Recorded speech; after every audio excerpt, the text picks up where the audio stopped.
Bonjour à tous. Alors je viens ici devant vous en faisant suite à un message que j'ai donné le mois dernier et j'en ferai juste un rappel très rapide pour tous ceux qui n'ont pas pu l'écouter, mais vous pourrez l'écouter aussi sur notre chaîne YouTube. C'était le message des relations saintes. Et puis en préparant la suite de ce message, je me rends compte que j'ai encore trop de choses à dire, donc ça sera une deuxième partie, et puis on fera une troisième le mois prochain. Voilà. Comme ça, les choses se suivront. Je ne veux pas être trop long à chaque fois, donc quand on aborde un sujet, on peut difficilement simplement que le frôler, on a parfois besoin de le creuser. Et donc j'ai parlé des relations saintes le mois dernier, et puis aujourd'hui j'aimerais m'arrêter sur l'amour pour le prochain. L'amour d'une manière générale, et puis le mois prochain, ça sera donc pratiquer la justice de manière concrète, pratique. La semaine dernière, nous vivions la Pentecôte et Xavier Dufour nous encourageait à vivre la Pentecôte dans notre quotidien. Donc, c'est-à-dire avec la puissance de l'Esprit qui nous porte dans notre vie de tous les jours et d'être continuellement rempli de l'Esprit. Et comment manifester finalement l'Esprit de Dieu pour les autres, ça se fait par l'amour. Et nous sommes vecteurs de l'amour de Dieu. Alors je rappelais, donc mon message, l'amour en action, je rappelais le mois dernier déjà, l'activation qui est notre thème annuel avec tout ce que nous avons déjà travaillé dans dessous, dans les profondeurs et au-dessus, et notamment justement les relations. Et dans ce qui concerne les relations, c'est toujours... la flèche sur laquelle je suis, c'est l'activation dans nos relations de manifester le royaume de Dieu. Dans nos relations, j'ai vu le mois dernier donc, sur les relations fraternelles, sur les relations générales, avec les 3 commandements que j'appelle que tu aimeras le Seigneur ton Dieu et tu aimeras ton prochain comme toi-même. Donc dans ces 2 commandements, il y en a 3, avec l'amour agapé en grec, l'amour inconditionnel dont Dieu nous aime et qui nourrit notre amour réconcilié avec lui pour être réconcilié avec nous-mêmes et pour être réconcilié avec les autres. Dans ces 3 dimensions. En partant de la base, de l'intimité avec Dieu, que nous sommes aimés du Père et qu'il répand sur nous son esprit d'adoption alors que nous étions orphelins. Donc j'ai parlé de cela, de l'amour fraternel, aussi au sein de l'Église. Et j'ai mis l'accent sur le fait d'entretenir des relations saines entre nous, sur la base de l'amour, du pardon, de la non-critique, etc. Et puis des relations saintes, du fait que nous sommes un peuple qui est mis à part pour servir le royaume de Dieu, pour servir ensemble dans la mission, pour servir la terre. Et donc je n'y reviens pas, mais j'en viens donc à la dimension de l'amour pour le prochain. Donc l'amour, c'est un style de vie. C'est ce qu'on peut dire quand on lit la parole de Dieu. Je n'ai pas fait la concordance à chaque fois qu'il est dit amour, parce qu'il y en aurait beaucoup. Mais j'aimerais quand même relire un passage que tout le monde connaît parce qu'on le lit à tous les mariages ou quasiment. C'est 1 Corinthiens 13, les premiers versets, où Paul dit « Quand je parlerai la langue des hommes et des anges, si je n'ai pas l'amour, je suis du bronze qui résonne comme une cymbale qui retentit. Et quand j'aurai le don de prophétie, la science de tous les mystères, de toute la connaissance, quand j'aurai même toute la foi jusqu'à transporter des montagnes, si je n'ai pas l'amour, je suis rien. Et quand je distribuerai tous mes biens pour la nourriture des pauvres, et quand je livrerai même mon corps pour être brûlé, si je n'ai pas l'amour, cela ne me sert de rien. » Donc, on voit à quel point l'amour est la base de tout ce que nous vivons. L'amour, et dans certaines traductions, c'est la charité, on y reviendra, est patient, l'amour est serviable, il n'est pas envieux, l'amour ne se vante pas, il ne s'enfle pas d'orgueil, il ne fait rien de malhonnête, il ne cherche pas son intérêt, il ne s'irrite pas, il ne médite pas le mal, il ne se réjouit pas de l'injustice, mais il se réjouit de la vérité. Il pardonne tout, il croit tout, il espère tout, il supporte tout. L'amour ne succombe jamais. Amen. Alors on se dit, waouh, la barre est haute. La barre est haute, mais là il est question de l'amour agapé, l'amour qui se donne. Et on a un modèle, c'est Jésus, qui, lui, pour le coup, s'est donné jusqu'au bout. Il dit même, il n'y a pas de plus grand amour que de donner sa vie pour ses amis. Et Jésus est allé au bout de ce modèle-là, de l'amour qui se donne complètement.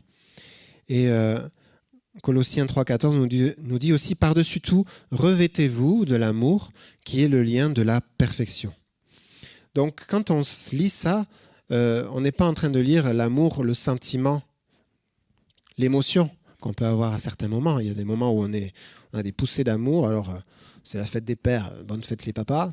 On est porté d'amour, on a les câlins, c'est super. On sent ce sentiment est là, prégnant à certains moments. Mais il ne s'agit pas simplement de le sentir, il ne s'agit pas seulement du sentiment, mais il s'agit d'un engagement. Quand j'aime de l'amour de Dieu, c'est un amour qui m'engage. Et donc ce texte, Colossiens 3, est dans le contexte de l'unité des chrétiens. Et donc l'amour doit être le lien de la perfection entre nous et dans nos relations. Tu peux faire tout ce que tu veux, mais sans l'amour, ça ne sert à rien. Donc l'amour doit être notre fondement et notre première motivation. Sinon, on va être une cymbale qui retentit comme ça ne sert pas à grand-chose. Donc ça dépasse largement l'effort humain qu'on va pouvoir faire pour aimer. Il ne s'agit pas d'essayer de se forcer, il s'agit d'être rempli. Et ça, j'en ai parlé le mois dernier, mais je le redis quand même parce que c'est vraiment la base de tout. Si l'amour est un style de vie, c'est parce que nous avons une source inépuisable d'amour à laquelle puiser chaque jour dans notre quotidien. Et parfois, on l'oublie. Parfois, ça nous passe au-dessus. Parfois, on est plus même à nourrir le conflit qu'à nourrir l'amour et la réconciliation. Mais le Seigneur vient nous rattraper par son esprit pour nous amener à un amour qui est régénéré. Nous ne sommes pas livrés à nous-mêmes. Lorsque Dieu nous demande d'aimer de cet amour-là, il ne le fait pas au hasard, il le fait parce que c'est possible. Ce n'est pas impossible d'aimer cet amour-là, parce que son amour est déversé en nous et nous en sommes remplis. Et c'est tout le défi, je peux dire, de la vie chrétienne, c'est d'être continuellement rempli de l'Esprit, continuellement rempli de l'amour de Dieu, qui ne reposera pas sur nos efforts, mais sur ce que lui régénère en nous au quotidien. Avant cela, j'avais prêché sur l'action, le fait d'aller vers. Et qu'est-ce qui nous y pousse à aller vers les autres si ce n'est pas l'amour ? Si ce n'est pas l'amour qui me pousse vers les autres, si ce n'est pas l'amour qui me pousse dans l'action, qu'est-ce que c'est d'autre ? Est-ce que c'est mon intérêt, mon propre intérêt ? Est-ce que c'est pour me faire mousser ? Est-ce que c'est parce que j'ai besoin de reconnaissance ? Tout ça, c'est l'esprit orphelin. Mais l'amour, l'esprit d'adoption, nous amène et le moteur qui nous pousse à l'action. On ne cherche pas autre chose que le fait d'aimer. Et humainement, ça semble presque impossible. Aimer seulement, sans si et sans quelque chose qu'il y a derrière. Et pourtant, c'est l'amour dont Dieu nous aime, désintéressé et sans circonstance. Aimer de cet amour-là, c'est possible si nous nous laissons déjà aimer de l'amour dont Dieu nous aime. Et je crois que Dieu nous attend particulièrement dans la dimension de l'amour. Ça sera dans nos relations, mais aussi dans l'amour pour le prochain, où Dieu fait toutes choses nouvelles là aussi. Alors que ce soit dans notre quotidien, ou que ce soit dans des œuvres, dans des structures, quelle que soit finalement la manifestation de cet amour, il nous donne une capacité à aimer qui est transformée à son image. Donc si nous sommes transformés à l'image de Dieu, normalement, il y a plus d'amour en nous. C'est pas juste je suis un peu plus patient, c'est pas juste je m'énerve un peu moins, c'est très bien, c'est l'œuvre que Dieu fait en nous, amen à ça, mais c'est aussi si je suis transformé à son image, j'aime plus. Et si ça n'est pas le cas, si on ne le sent pas, alors venons nous y frotter encore un peu plus à cet amour. Venons demander un peu plus de transformation à son image pour recevoir de cet amour agapé qui va être ensuite notre moteur intérieur dans nos intentions, dans nos motivations. Parce que l'amour, ce n'est pas une théorie, ça se pratique, l'amour. Et l'amour dont on est rempli doit se déverser. C'est vrai qu'on peut passer du temps dans la présence de Dieu, être rempli, jusqu'à en déborder. Donc si j'en déborde, ça déborde où ? C'est ce but-là, de ne pas garder l'amour, mais de le libérer en retour. Et ce pays, notre pays, les nations, mais aussi notre pays, a besoin de la révélation des enfants de Dieu, a besoin de l'amour de Dieu, a besoin que nous vivions, nous aussi, de manière prophétique, ce qu'est l'amour. Et avoir cette influence au travers de l'amour. Et que cet amour ne se refroidisse pas. 1 Pierre 4, 8, avant tout, veillez à ce que votre amour réciproque ne se refroidisse pas. Il est plusieurs fois question de cette dimension, que votre amour ne se refroidisse pas dans la parole de Dieu. Même Matthieu 24, 12 dit qu'à cause de l'iniquité qui va grandir, le péché, l'amour du plus grand nombre se refroidira, Jésus dit. Alors, on ne veut pas être de ceux dont l'amour se refroidit, puisque la parole de Dieu nous éveille à cette réalité. Nous ne voulons pas être tièdes, mais nous voulons aimer, tout court. La réalité, on le sait, j'en parlais aussi, c'est la résistance que nous avons dans le cœur de l'homme à être aimé, à l'amour de Dieu. Et nous devons faire tomber nos propres résistances à l'amour de Dieu pour que nous puissions le vivre et enfin aimer. Et si nous aimons, alors les résistances qu'il va y avoir dans le cœur des autres vont tomber aussi, vont fondre. Parce que nous aimons d'un amour qui est plus grand. Je reprends l'image que j'avais donnée. Soyons un canal, des canaux, et pas un bouchon. Il faut le faire péter, le bouchon, pour que l'amour de Dieu nous traverse et que notre quota d'amour, qui est très limité naturellement, soit dépassé par l'amour de Dieu pour pouvoir toucher les autres. Et ce n'est pas un amour religieux dont on parle. C'est pas un amour théorique, parce qu'on le sait. Oui, aime ton prochain comme toi-même. On est tous capables de le réciter par cœur. Mais c'est dans la pratique. C'est à chercher à être intentionnel, à être rempli, à bénir, à être attentif et disponible, intentionnel, pour que le Seigneur fasse son œuvre en nous.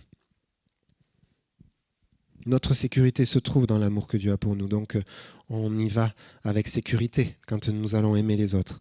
Alors, oui, l'amour de Dieu nous fait aller à contre-courant. À contre-courant de là où ce monde va, mais aussi à contre-courant de nous-mêmes. Parce que on peut avoir des résistances. Et donc, l'amour de Dieu va à contre-courant de nous-mêmes, de notre âme, de nos limites, pour nous amener à aimer autrement, à ce qu'on n'aurait pas fait sinon. Alors, Seigneur, que ta parole et que ton amour tombent dans nos cœurs, et pas juste dans nos pensées, et que ça produise du fruit, que nous soyons cette bonne terre qui accueille ton amour. Alors oui, on a déjà entendu parler d'aimer son prochain comme soi-même, et mon but n'est pas de culpabiliser qui que ce soit, parce que parfois on peut se dire, oh là là, comme on n'est pas au niveau, on se sent, c'est de la culpabilisation qui vient. Et c'est pas ça. Mon but, c'est vraiment de nous encourager à un amour régénéré, à un amour qui se déverse, à un être et à un faire en Dieu, et pas dans un être et un faire religieux, parce que c'est pas la même chose. Être et faire selon la volonté de Dieu, il y a une puissance, il y a une profondeur, il y a un poids, parce que c'est l'autorité que de l'amour de Dieu qui se manifeste. Alors que si nous essayons d'être et faire religieusement, c'est-à-dire par nous-mêmes, par nos propres forces, ça, comme disait Jacques Chirac, ça va faire pchit. Ça va faire pchit. Alors on a besoin de cet amour-là puissant qui est le reflet de notre intimité avec Dieu. D'où le besoin d'y revenir. Mais en même temps, on ne doit pas non plus attendre d'agir ou attendre d'être dans un état de grâce pour agir. Sinon, ça sera très vite limité, parce que les états de grâce, on en a, mais c'est quand même assez peu par rapport à la durée de notre vie. Donc, aimer son prochain comme soi-même, ça n'attend pas d'être dans un état rempli d'amour pour lequel on va aller, parce que là, à l'instant T, je me sens aimé. Ça nous est tous arrivé, là, d'un coup, d'être porté vers les autres. Ça ne dure pas, cet état de grâce, malheureusement. Alors, on a besoin d'être régénéré et de venir chercher, pour ne pas être dans quelque chose de religieux, de sec, mais quelque chose de rempli, quelque chose d'abondant. Nous sommes des disciples qui s'engagent dans un style de vie différent et qui crucifient la chair dans le quotidien pour laisser place à la créature nouvelle. Ce n'est pas du saupoudrage d'amour qu'on veut, c'est un engagement de cœur, un engagement de vie à servir le Seigneur. C'est un style de vie, l'amour, où nous restons plongés dans cet amour. Il soutient l'amour, nos engagements. Il nous appelle à servir, il nous pousse à servir, il nous pousse à faire le bien. Il nous pousse à être dans cette volonté de Dieu qui crée le vouloir et le faire selon son dessein bienveillant. Alors on pourra le vivre dans les petites choses du quotidien, dans les petits gestes que l'on fera, dans les prières que nous ferons monter parce que nous avons à cœur des personnes. Ça se vivra dans des choses comme celle-là, comme dans des choses de longue haleine, comme ce qui prendra peut-être toute notre vie, un engagement de vie, au travers des œuvres, au travers de notre travail, au travers de nos engagements dans la société, etc. Donc l'un ne s'élève pas contre l'autre. C'est pas parce que je suis bénévole à une association que d'un coup je ne devrais pas prier pour un tel ou porter secours à un tel lorsque les choses se présentent. Les deux sont importants et l'un ne va pas contre l'autre. Partout où nous pouvons être un lieu d'expression de l'amour, de l'abondance de Dieu, alors soyons-le. Et ne comptons pas sur les autres, ne comptons pas sur les associations, ne comptons pas sur l'État, parce que si on attend que l'État aime, on peut attendre un petit moment, même s'il y a des bonnes valeurs dans notre système, mais quand même. Gardons le robinet ouvert avec Dieu. Et c'est la case départ, c'est vraiment l'amour de Dieu. Nous le vivrons dans la louange, dans la méditation, dans la lecture de sa parole, comme on l'a fait ce matin, dans la communion fraternelle ensemble, mais aussi dans la repentance, dans le fait de vouloir nous avoir des cœurs de chair et non pas des cœurs de pierre, nous repentir de nos cœurs durs pour nous ouvrir à la réalité céleste, à pouvoir aimer comme il aime. L'amour, j'ai vu cette citation, l'amour tire son origine dans l'amour. Dans l'amour avec un grand A. Ce fleuve de vie nous amènera plus loin pour aimer notre prochain. Pas juste un instant, mais dans l'engagement de ma vie. Et notre amour, je le disais aussi, est puissant. C'est pas un amour bisounours, Disneyland. C'est un amour qui combat la puissance du diable, la puissance de l'ennemi, qui renverse les autorités, tout ce qui veut s'élever contre Dieu. Notre amour rend impuissant les plans de l'ennemi. C'est bon tout ça, à se le dire, que notre amour est puissant parce qu'il repose sur la mort et la résurrection de Jésus et parce qu'il repose sur l'Esprit Saint qui est déversé en nous et qui multiplie la vie et l'amour. Donc l'amour est une arme que Dieu nous donne pour contrecarrer les plans du malin et pour incarner les valeurs du royaume de Dieu. Dans l'équipement du chrétien, les armes du chrétien, il y a l'amour, qui est aussi cette cuirasse que nous avons. Et c'est bon de se rappeler, Romains 8, 38, rien ne pourra nous séparer de l'amour de Dieu. Si rien ne pourra nous séparer de l'amour de Dieu, alors il n'y a rien qui doit retenir notre pied d'avancer et d'aller vers, parce que c'est aussi ça, le but de mon message ce matin, c'est le fait d'aimer en action, parce que l'amour nous pousse à l'action. Et l'amour nous pousse à l'action, alors c'est bien sûr notre thème de l'année, activation, l'activation de l'amour. Si on peut appuyer sur un bouton activation de l'amour, on va le faire pour que nos cœurs, le verset de l'année nous dit que le Seigneur ouvre les yeux de notre cœur, qu'il les élargisse aussi. Seigneur, élargis notre cœur pour recevoir davantage d'amour. Alors, ma question c'est comment aimes-tu ?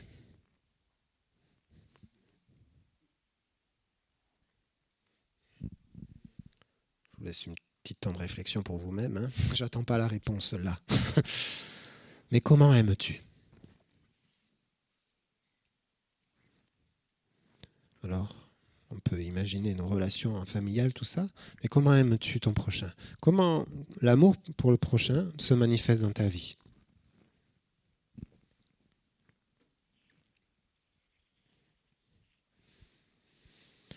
Hébreux 10, 24, prenez soin les uns des autres, prenons soin les uns des autres pour nous inciter à l'amour et aux œuvres belles. Prenons soin les uns des autres pour nous inciter à l'amour et aux œuvres belles. Quand on parle de l'amour manifesté, il y a bien sûr la parabole du bon samaritain, que l'on connaît tous certainement. Je vais la paraphraser, on la trouve dans les évangiles, notamment dans l'évangile de Luc 10, versets 25 à 37, Ou à la question d'un docteur de la loi qui veut coincer Jésus et qui dit « Et c'est qui mon prochain ?» S'il avait su, il aurait mieux fait de se taire, mais c'est qui mon prochain? On n'a pas besoin de faire le malin, hein, puisque Jésus répond en venant confronter son esprit religieux, où il dit « Un homme est battu et laissé quasi mort. Un sacrificateur passe par là, et il passe outre, ainsi qu'un lévite. » Donc c'était la crème de la crème, hein, des chefs religieux juifs de l'époque. Un lévite passe par là et passe outre également. Et vient un samaritain, qui était ennemi des juifs à l'époque sur le plan doctrinal. Le samaritain il passe par là et il a compassion. Il relève cet homme, il prend le temps, alors qu'il était lui aussi en chemin pour aller quelque part. Il panse ses plaies et il le transporte à quelqu'un qui prend soin de prendre le relais du soin qu'il a apporté. C'est lui qui a exercé la miséricorde, qui est le prochain de celui qui a été blessé, conclut Jésus. Enfin, c'est même pas Jésus qui conclut, c'est le docteur de la loi qui est obligé de conclure ça. Et puis Jésus termine en disant « Va, et toi, fais de même. » Alors, qui est-ce qui mettrait dans la parabole aujourd'hui Jésus? Est-ce qu'il mettrait peut-être pas un samaritain, parce que ça ne nous parle plus, mais qui est-ce qui mettrait dans peut-être les personnes à qui on n'aurait pas envie d'être en relation, les personnes qu'on n'aurait pas envie de secourir? Le prochain, c'est qui? Jésus va prendre précisément celui peut-être que tu n'aimes pas, pour te dire, voilà le tableau. Un amour agapé qui se donne aussi, même pour notre ennemi, on va le voir. Il souligne ce qui n'est pas clair dans nos cœurs, le Seigneur. Alors si on lui pose une question, « Seigneur, qui est mon prochain? Montre-moi qui est mon prochain cette semaine. » Amène à cette prière, il va le faire. Et il va te donner des occasions de bénir au lieu de maudire. C'est pas forcément quelqu'un qu'on a en face, hein, c'est peut-être plus général, une partie de la société ou des personnes, quelle que soit leur religion, quelle que soit leur orientation sexuelle, quel que soit leur agissement, quel que soit leur compte en banque, le Seigneur nous demande d'aimer et de porter secours, sans considération, de manière désintéressée, d'aimer en parole et en acte. Et c'est le témoignage de l'amour de Dieu en nous, par notre soin que nous allons refléter. Jésus n'a pas mis de conditions à son amour. Nous, nous en plaçons des conditions. Pour aimer un tel ou un tel, il va falloir qu'il change. Pour aimer un tel ou un tel, c'est impossible. Le Seigneur n'a pas mis de conditions à son amour. Et nous sommes appelés à dépasser cela. Comme je vous disais que ça va à contre-courant de notre âme, c'est le cas. Le lévite et le prêtre, ils passent à côté du blessé à cause de leur esprit religieux, à cause de leur exigence spirituelle et rituelle, parce qu'il ne fallait surtout pas porter secours à un samaritain, alors on ne le fait pas. Bon. C'est ce que le Seigneur vient pointer dans nos cœurs. Nous sommes qui, nous, dans cette histoire? Est-ce que nous avons des prétextes bien trouvés pour ne pas aller vers? On connaît il y en a qui ont des bracelets là, QFJAMP. Que ferait Jésus à ma place? Il n'y a pas besoin de se poser la question, même si c'est intéressant de se la poser en se disant, bon là ça me maintient intentionnel, mais de se dire qu'est-ce que Jésus va faire à travers de toi? Puisque Jésus vit en toi par le Saint-Esprit, on est d'accord? Qu'est-ce qu'il va faire à travers moi? C'est pas qu'est-ce qu'il aurait fait. Oh Jésus, toi t'aurais fait ça. Et puis moi je continue mon chemin. Non, qu'est-ce que le Seigneur veut faire à travers toi? Il ne faut pas retenir. Et en disant ça, je veux quand même redire ce que j'ai parlé sur la prédication de l'action. Il faut aussi savoir mesurer nos engagements. Hein. Le but de ce message, c'est pas de dire il faut répondre à tous les besoins, tout le temps, tout de suite, tous azimuts, sans sagesse, sans discernement. Non, il faut savoir mesurer nos engagements, mais il faut aussi savoir être à l'écoute de Dieu là où nous pouvons agir, dans notre quotidien comme dans nos engagements. Et c'était le thème de l'association Le CEL, hein, le service d'entraide et de liaison, qui est une association protestante évangélique qui va prendre soin des pauvres, etc., dans les nations. Et leur thème cette année, c'était prendre soin des autres. Et donc il y a c'est aussi la parabole du Samaritain qui est reprise dans ces ressources. Vous pouvez aller voir sur leur site, le site du CEL, pour avoir plein de ressources dans ce domaine-là. 1 Jean 3, versets 17-18. « Si quelqu'un possède les biens du monde et que voyant son frère dans le besoin et lui ferme ses entrailles, comment l'amour de Dieu demeure-t-il en lui ? Petits enfants, n'aimons pas en parole et avec la langue, mais en action et avec vérité. » Gwen Shaw disait « On trouve beaucoup d'indifférence quand l'amour manque. » Alors on a besoin de cet amour qui vienne saisir nos entrailles. J'aime bien ce verset qui parle des entrailles. Et que si nous nous voyons dans le besoin et que nous ne nous y répondons pas, qu'est-ce qui se passe en nous là ? Le Samaritain, il prend le risque de venir en aide parce qu'il se met à l'écoute de Dieu. Aussi, à ce moment-là, on peut penser. Et il commence par s'arrêter. Ça, c'est peut-être le plus dur. Il commence par s'arrêter pour venir écouter, pour venir prendre soin, pour s'approcher, montrer sa compassion, comme Jésus pouvait le faire vers les lépreux. On a, Seigneur, que tu gonfles nos cœurs de ton amour, parce que par nous-mêmes, nous sommes insuffisants. Jésus s'est arrêté pour chacun d'entre nous, alors que, excusez-moi l'expression, on puait le péché ou la mort. Il s'est arrêté pour chacun d'entre nous en se donnant entièrement, sans retenue. Il s'est arrêté pour chacun de nous. Est-ce que nous étions plus aimables que les autres ? J'en doute un peu, en tous les cas pour moi. Mais parce qu'il m'aime d'un amour que je ne mérite pas, je peux aussi, moi, aimer de cet amour-là. On est tous légitimes à recevoir l'amour de Dieu. Et alors si ce matin pour toi, il s'agit d'une première fois, je t'encourage à accueillir l'amour de Dieu dans ta vie, qui est puissant et qui transforme nos vies, nos mentalités, nos cœurs. Donc nous pouvons puiser aussi dans notre vécu, dans notre histoire, pour pouvoir venir en secours à l'aide de personnes qui peut-être traversent la même chose que nous avons vécu. Tout est racheté par Christ, même mon histoire. Et on a tous besoin les uns des autres, ce qu'on appelle l'interdépendance. Personne ne se suffit à lui-même. On a tous besoin, si aujourd'hui je suis fort, je peux aider quelqu'un de plus faible, et quand je serai plus faible, j'aurai besoin que quelqu'un de plus fort vienne à mon secours.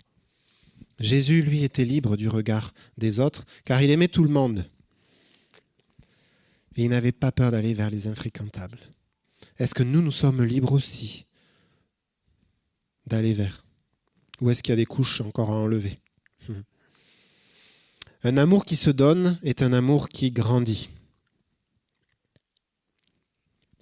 Un amour qui se donne est un amour qui grandit. Parce que ce n'est pas un amour égoïste qui garde pour lui. L'égoïsme, c'est tout porté vers soi et tout pour mon profit à moi. Alors que là, c'est se tourner vers les autres. Et aimer de cet amour-là permet que l'amour ne disparaisse pas. Parce qu'un amour qui ne se donne pas disparaît. Et ça, on peut le mettre à tous les niveaux, toutes les strates de nos relations. Un amour qui ne se donne pas finit par disparaître. L'amour agapé se donne. Et c'est un cercle vertueux où c'est comme si l'amour de Dieu, c'est le sang dans notre corps. On a besoin que le sang passe, je pense que c'est toutes les secondes, dans tout notre corps pour que notre corps soit nourri et que nous puissions être vivants. Et on a besoin que cet amour de Dieu passe comme ça. Et il nous a donné ce talent de l'amour, ce don de l'amour, pour que nous puissions le donner et faire fructifier ce don-là. Donc, non seulement le Seigneur nous remplit notre vide, mais nous, en aimant les autres, nous remplissons le vide dans leur vie. Et le Seigneur nourrit cette capacité de l'empathie. L'empathie, c'est la capacité à se représenter ce que l'autre vit. Et aujourd'hui, tous les experts en sociologie, et je l'ai entendu plusieurs fois encore cette semaine avec les drames qui sont arrivés, disent que notre société souffre d'empathie, notamment la jeunesse, à cause notamment des écrans, qui empêchent d'une certaine manière les relations sociales et qui enlèvent de l'empathie, de cette capacité-là de l'altruisme. Alors oui, on a besoin dans cette génération d'aimer d'autant plus, pour défier l'égoïsme. Celui qui n'aime pas demeure dans la mort. 1 Jean 3, verset 14. Ça, il va fort, la parole de Dieu, elle ne prend pas des pincettes. La parole de Dieu ne prend pas des pincettes. Jésus non plus, on va juste le voir maintenant. Parce qu'il y a des versets comme ça qui sont des waouh. Donc l'adoration, parce que j'en reviens à l'adoration, parce que c'est ce qui nous rapproche de Dieu, mais c'est aussi ce qui nous rapproche des hommes. Si j'adore le Seigneur, c'est pas juste là ce qu'on vient de chanter, c'est mon obéissance, c'est mon engagement dans mon quotidien, dans ma vie quotidienne, qui est l'adoration. Et donc, si je suis dans l'adoration pour le Seigneur, alors ça va me pousser à servir les hommes. Et ça, parfois, on le coupe en disant « Oui, j'adore Dieu, mais ça s'arrête là. » Non. C'est Rodrigue Sacramento qui parle comme ça en disant que l'énergie du « va » se trouve dans le « vient ». C'est-à-dire, je viens dans la présence de Dieu pour avoir l'énergie pour aller et l'amour pour pouvoir manifester l'amour en allant vers les autres. Donc, prendre soin et aimer son prochain est une louange à Dieu. Je ne sais pas si vous l'avez déjà entendu ou considéré comme ça, mais prendre soin de son prochain est une louange à Dieu. Et parce que nous sommes à ce moment-là une image de qui est Dieu. Romains 8, 19, la création attend après la manifestation des enfants de Dieu. Et c'est aussi dans l'amour pour les autres qu'on va pouvoir le manifester. Alors que nos yeux s'ouvrent, sur les besoins du monde qui nous entoure, parce que parfois on peut les maintenir fermés, que le Seigneur nous ouvre les yeux sur les stratégies de comment y répondre, comment répondre aux besoins de la société, parce qu'en tant qu'Église, nous sommes appelés à être la solution aux besoins de la société. C'est l'Ecclésia dans le sens politique et de gouvernement qu'est l'Église, de contribuer au bien commun, de rechercher le bien de la ville dans laquelle nous sommes, etc. Jérémie 29, c'est aussi notre appel. Alors qu'est-ce que nous en faisons ?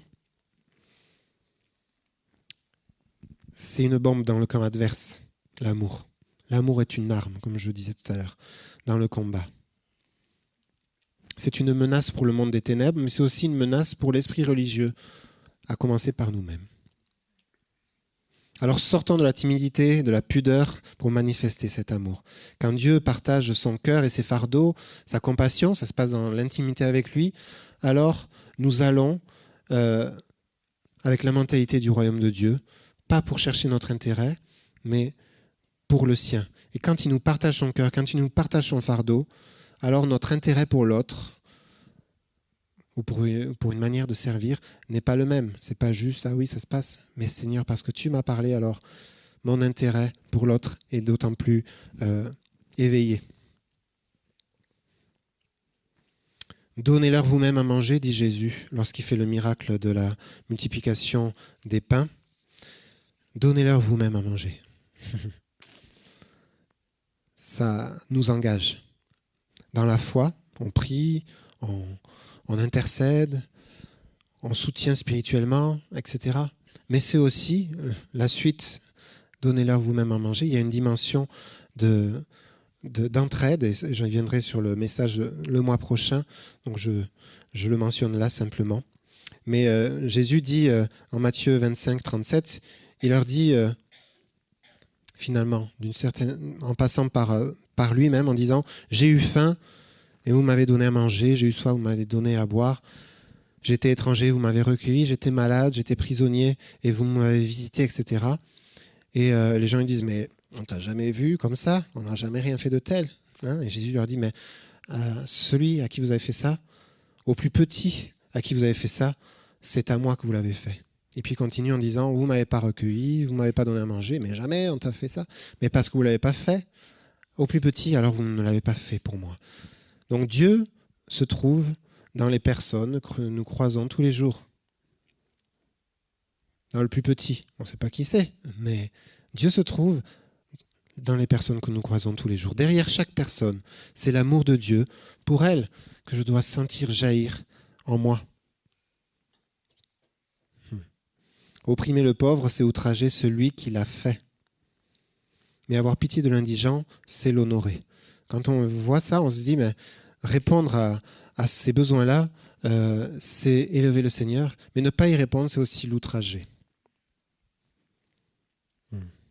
Alors où en suis-je dans mon intérêt pour les autres, notamment en dehors de mon cercle, parce qu'on peut avoir un intérêt pour les autres sur nos proches, ça c'est plus facile, mais en dehors de mon cercle, où en est mon intérêt pour les autres ?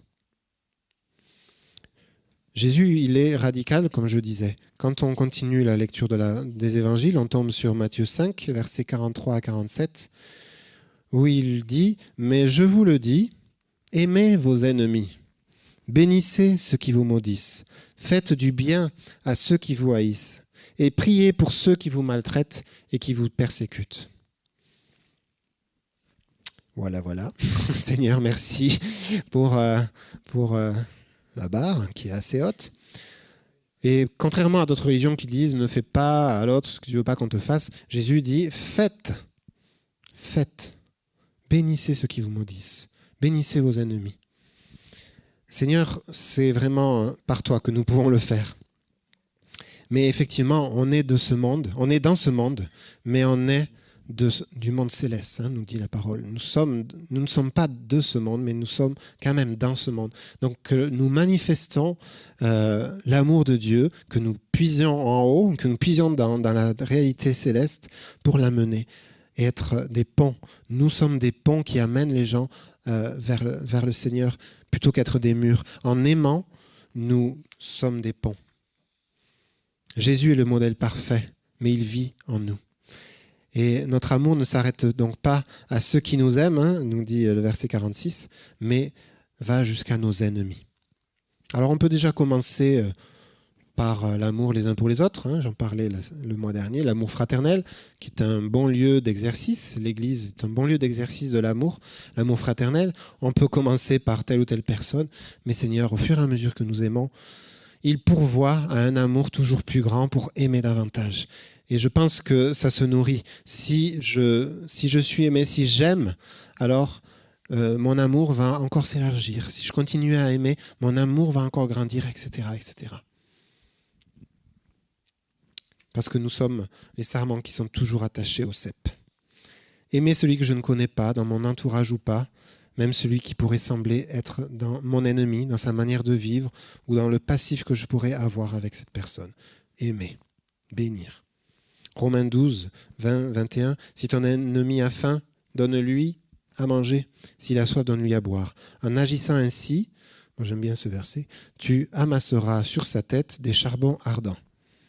Ne sois pas vaincu par le mal, mais vainqueur du mal par le bien. » Donc ça, c'est la citation du Proverbe 25, tu amasseras des charbons ardents sur sa tête. C'est-à-dire que quand tu aimes même ton ennemi, alors même son cœur et même ses pensées vont être touchés et vont être transformés parce que tu aimes. Et c'est toujours formidable quand on voit des témoignages comme ça, notamment avec l'association Portes Ouvertes, qui s'occupe des chrétiens persécutés dans le monde, où ils disent on a pardonné à nos bourreaux, on a manifesté de l'amour, même parfois après des meurtres, et où ces gens-là fondent complètement devant cet amour. Ce n'est pas normal.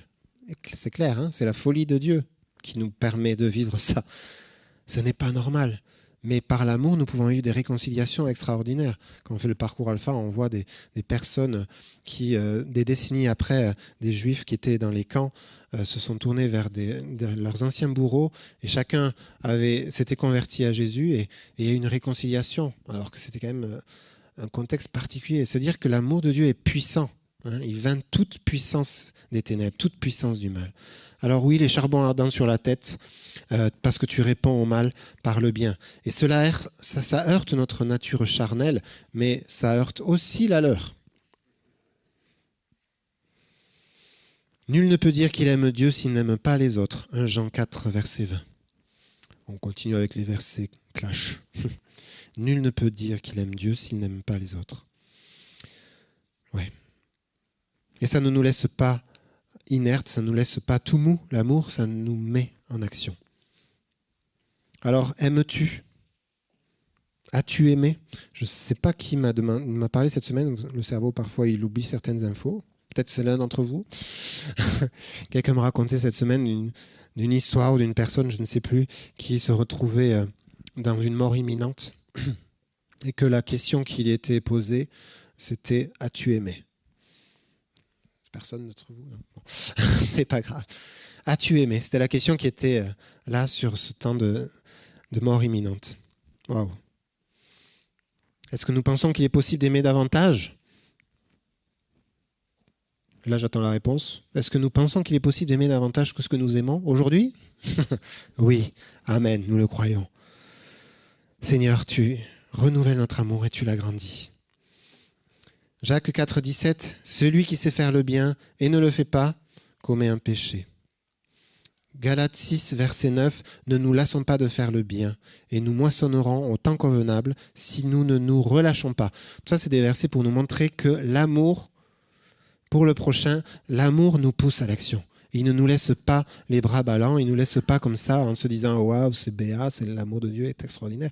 Alléluia à ça. » Mais il nous pousse à l'action, l'amour de Dieu nous pousse à l'action. Il nous demande de ne pas nous relâcher, de faire le bien et d'aimer.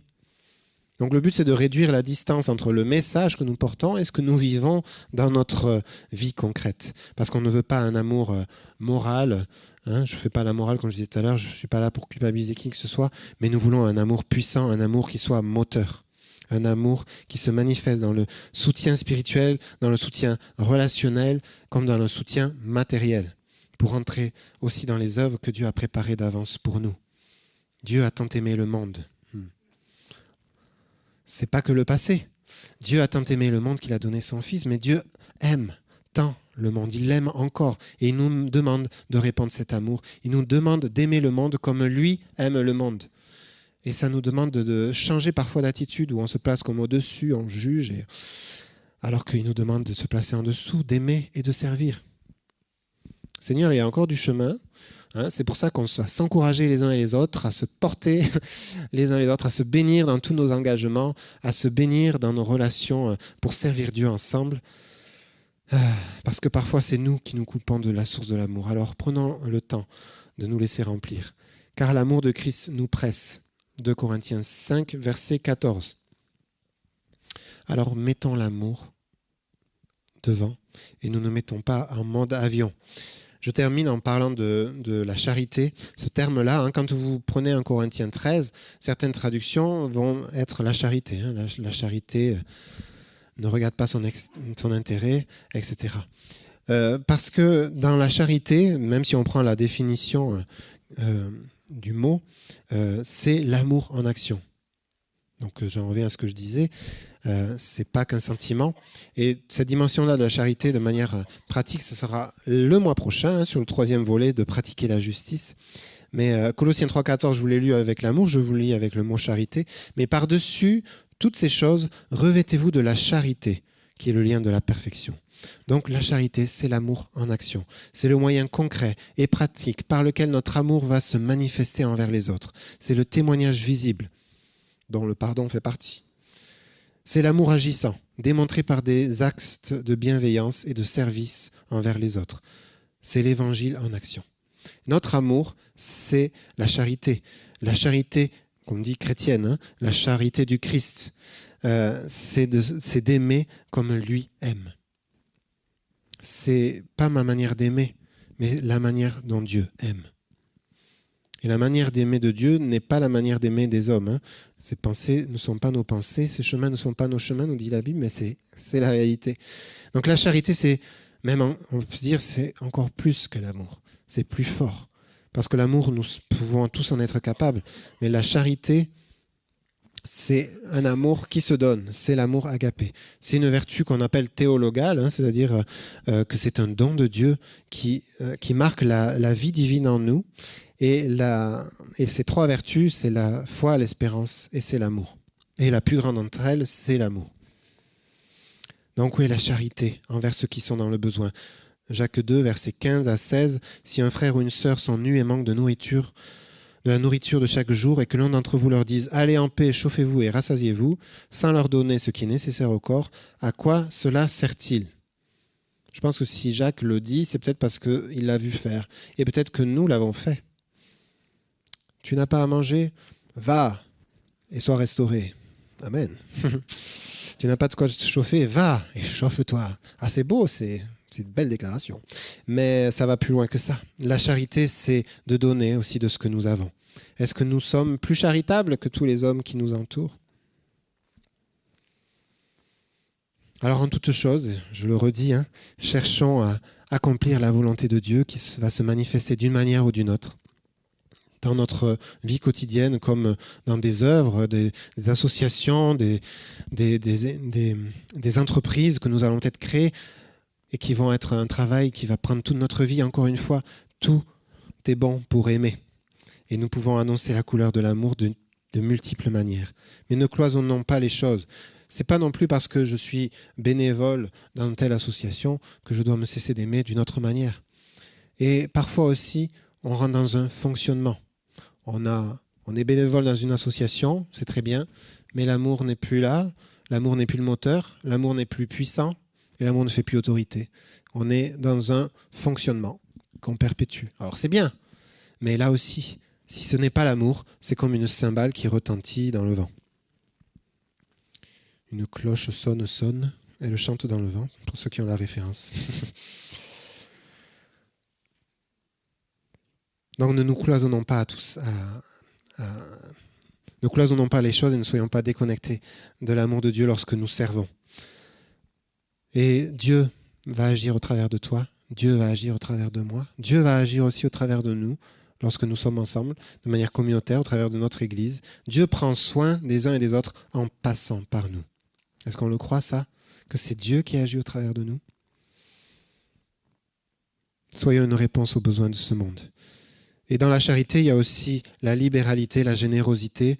Je le souligne là simplement, mais pas le temps de tout dire. 2 Corinthiens 9, 13 qui nous appelle à la générosité et à la solidarité. C'est dans le contexte de l'offrande qui est levée pour ceux qui sont dans le besoin ou pour l'église de Jérusalem aussi.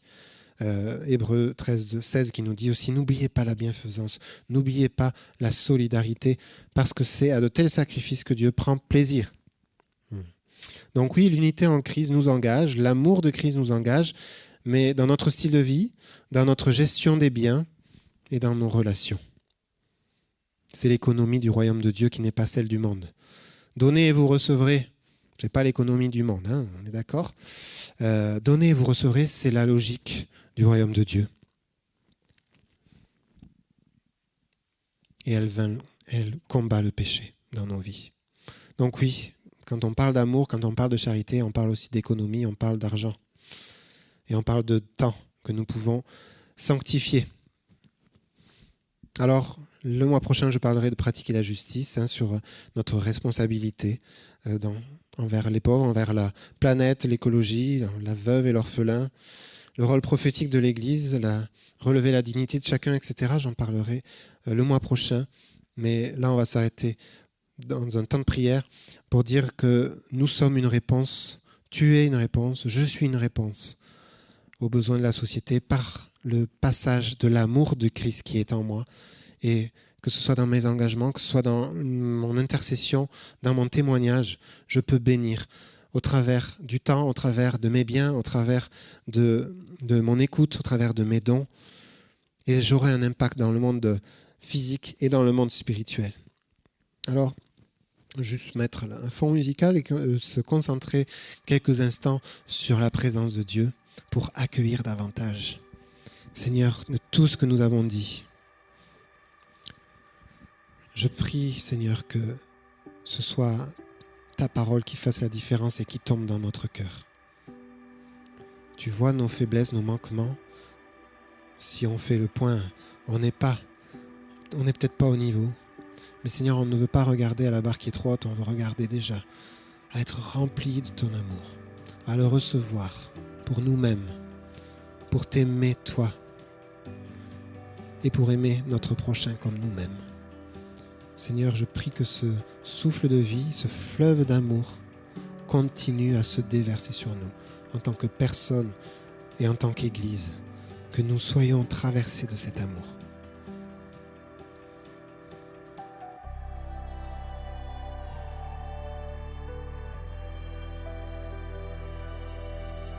Cet amour est déversé maintenant. Cette pluie qui tombe dans nos cœurs, dans nos mentalités, dans nos raisonnements. Cette pluie lave aussi le péché de ce qui peut nous couper des autres, ce qui peut nous couper de l'amour de Christ. Cet amour se déverse en nous. Recevez cette pluie de l'amour de Dieu qui gonfle nos cœurs. Et si nous étions une terre sèche, il est en train de déverser cette pluie. Si c'est une première fois pour toi, reçois cette pluie de l'amour du Christ qui est déversée maintenant. Lui qui s'est donné pour toi. Lui qui a pris ton péché. Il a pris tout ce qui te séparait de lui à la croix. Accueille cette croix, accueille cette pluie, accueille cet amour, accueille ce pardon. À quoi le Seigneur t'appelle-t-il? Comment est-ce que tu peux te mettre en mouvement pour manifester son amour? Seigneur, parle à nos cœurs, parle à nos pensées, parle à nos mentalités, transforme, purifie, sanctifie.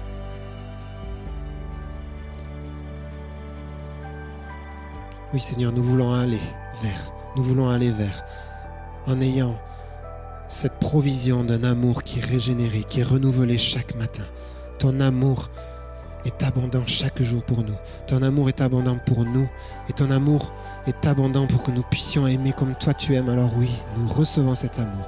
Montre-nous Seigneur comment aimer. Montre-nous qui aimer. Pas un amour qui est émotionnel ou éphémère, mais un amour qui s'engage. Un amour, Seigneur, qui va vers. Un amour qui se donne. Un amour qui nous met en mouvement. Seigneur, parle-nous en tant que personne. Parle-nous en tant qu'Église aussi. Dans les œuvres que tu as préparées pour nous d'avance, nous voulons rentrer. Qu'ensemble, communautairement, nous soyons remplis de ton amour. Que nous puissions aller et servir avec cette base-là de l'amour. Que ton amour puissant nous saisisse puissamment et nous fasse demeurer, Seigneur, dans cet amour.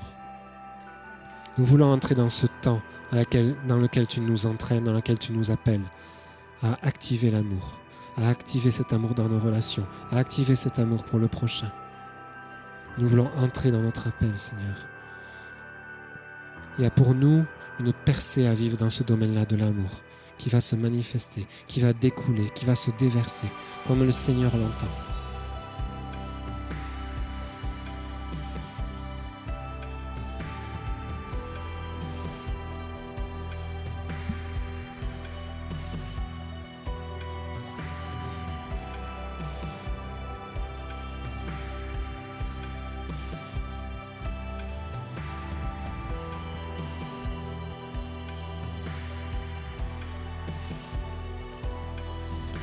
Amen. Merci Jésus pour cette pluie qui est là, qui ne cesse de tomber et qui nous remplit, qui nous transforme. Viens dans les profondeurs de nos entrailles, viens dans les profondeurs de nos raisonnements, Seigneur. Viens défaire dans nos vies, briser toute résistance, briser tout prétexte, Seigneur. Amen. Amen. Alors, aimons et allons.